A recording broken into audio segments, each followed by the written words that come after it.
जी, मैं जिस तरह से मैंने आपको बताया कि हमने ये 17 थिएटर जो है वो टेक ओवर कर लिया। इस तरह से हम 6 थिएटर और 6 माह में इंशाल्लाह बफ़ज़्ल खुदा इनके साथ कॉन्टैक्ट करेंगे और अच्छे मयारी ड्रामे जो हैं वो पेश किए जाएंगे।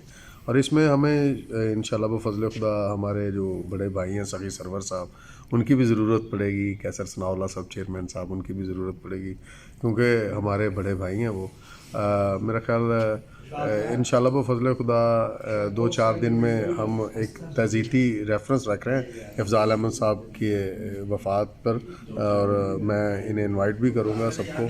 और मैं गवर्नमेंट पाकिस्तान और गवर्नमेंट पंजाब के आगे एक रिक्वेस्ट रखना चाहता हूँ कि इफ़ज़ाल अहमद साहब जितने बड़े लेजेंड और जितने बड़े स्टार हैं, इन्हें सरकारी एजाज़ के साथ जो है इनकी तदफीन की जाए। मैं ये कहना चाहता हूँ। शुक्रिया।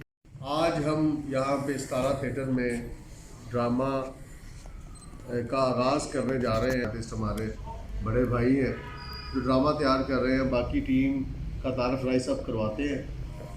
राय साहब तारफ़। पहले नंबर पे नीलम, दूसरे नंबर पे माही मुगल और तीसरे नंबर पे बहुत अच्छी आर्टिस्ट फिरोज़ा।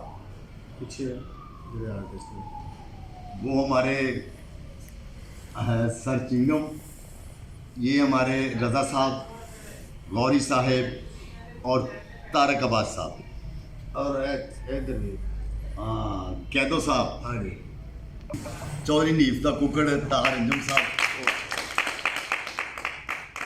और हमारे बड़े भाई मलक तारक साहब।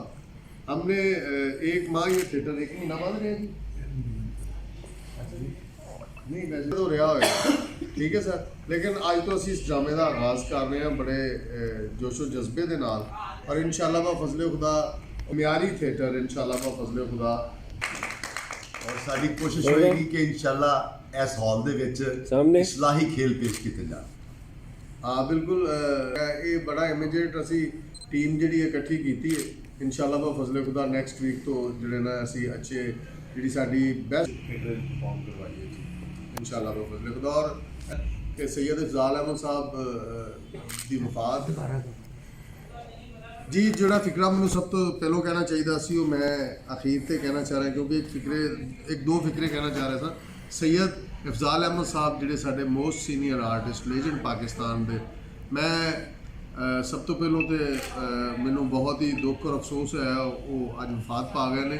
और मैं गवर्नमेंट पाकिस्तान गवर्नमेंट पंजाब अगे रिक्वेस्ट कराँगा कि जिड्डा वड्डा ना जिड्डे वड्डे वो आर्टिस्ट ने उन्होंने सरकारी एजाज़ के नाल उन्होंने दफन किया जाए, क्योंकि उन्होंने बनता है क्योंकि जिन्ना उन्होंने स्कोर है और जिड्डे वड्डे उस्ताद सन।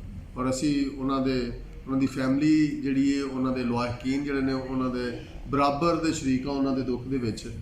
और इंशाल्लाह बफ़ज़्ल खुदा जो उन्होंने तदफीन हो जाएगी उन्होंने असी दुआ भी करवावांगे जी इंशाल्लाह बफ़ज़्ल। और जोड़े खास तौर पर मीडिया तो जनाब ठाकर लाहौरी साहब, इशफाक साहब, हसन अब्बास जैदी साहब और बाकी भी जोड़े दोस्त जोड़े ने आए ने तशरीफ लियाए ने, मैं उन्होंने शुक्रिया अदा करना वा सर। बड़ी निका जिहा सवाल है जी सर, साडा जिहड़ा ना असल दे विच कंपीटीशन जिहड़ा हुंदा ना जी वो कम नाल हुंदा है, की समझो ये साजिशां नाल कंपीटीशन नहीं हुंदे। इंशाल्लाह बफ़ज़्ल खुदा असीं म्यारी कम करांगे और म्यारी कम करके जिहड़ा वो ये जिहड़ा माफिया इहदा लक तोड़